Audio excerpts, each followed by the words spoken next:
now that Caesar Augustus, who had lasted until the 14 of the Common Era, he's the member of the Roman politician who bridges that BCE, where we've been counting down to the year 0, and then now he is in the Common Era, and he's going to live and control Rome until 14 CE.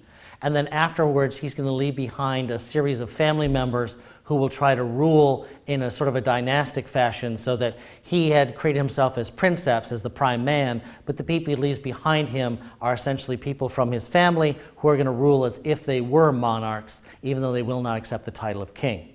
But the Roman Empire that Caesar Augustus left behind is going to continue to grow.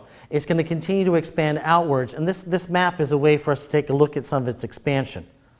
Now remember, this was the old core of Rome, the Italian peninsula. And in their wars with Carthage, remember, they had eventually expanded outwards along these kind of directions. And later on, going back and taking control of areas like this, because these places had been allies of the Carthaginians. What's going to happen now is that the Romans are going to need to figure out how to rule this new empire. And as they expand outwards, they're encountering more people with more languages. They're encountering people with more ideas about religious identities. They're having new trade networks, new products, new climates. I mean, it doesn't take, for example, a rocket scientist to figure out that the climate of Egypt is not the same as the climate of northern England. So Rome is expanding outwards away from its traditional base in the Mediterranean Sea and is moving towards being a large worldwide empire. And let's take a little bit of a look at some of the ideas that they're going to have to deal with as they expand outwards. Not only is this map color-coded by those areas that continue to be controlled by the senatorial class, but these are also areas of expansion that are now sort of open to the control of whoever the military leader is, and that is going to be one of the things that will spur on Roman development and expansion. One idea to think about here is there a point when the empire just gets too big? For some of us more familiar with, say, astronomy, there is a thing in space called a red giant. And essentially what it is a star that is getting larger, but as it gets larger, it's actually getting weaker and destabilizing itself on its way to self-destruction.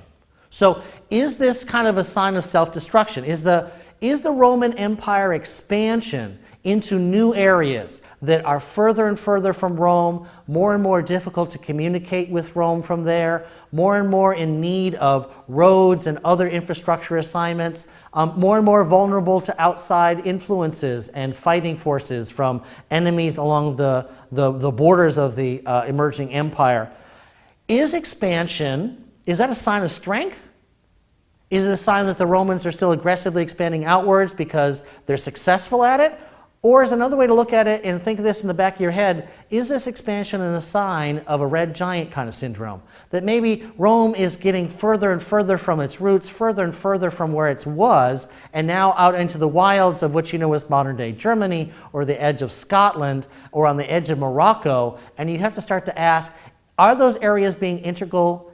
Are they important to the Roman Empire? Are they vital, or do they consume more resources than they're worth? More military threats to them need to be met by Roman authorities. They need to send more armies, and they need to send more soldiers, who are then, of course, not able to do other things. That, I think, is an idea that we should think about in terms of, is it a sign of strength or weakness?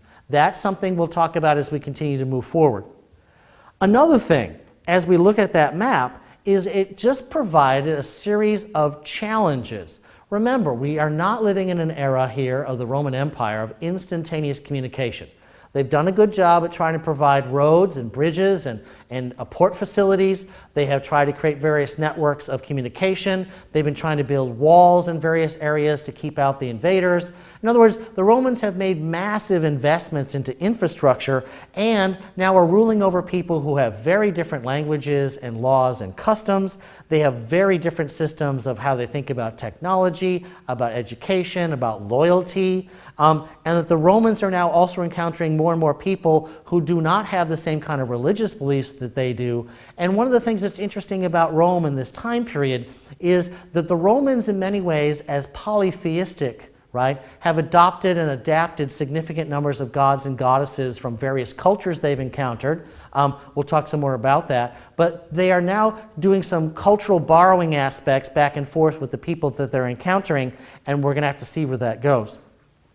The other thing that is emerging here is that increasingly on the sheer size of this, we're starting to see an issue where the Roman Empire is simply not able to stay in one piece. It is just too big.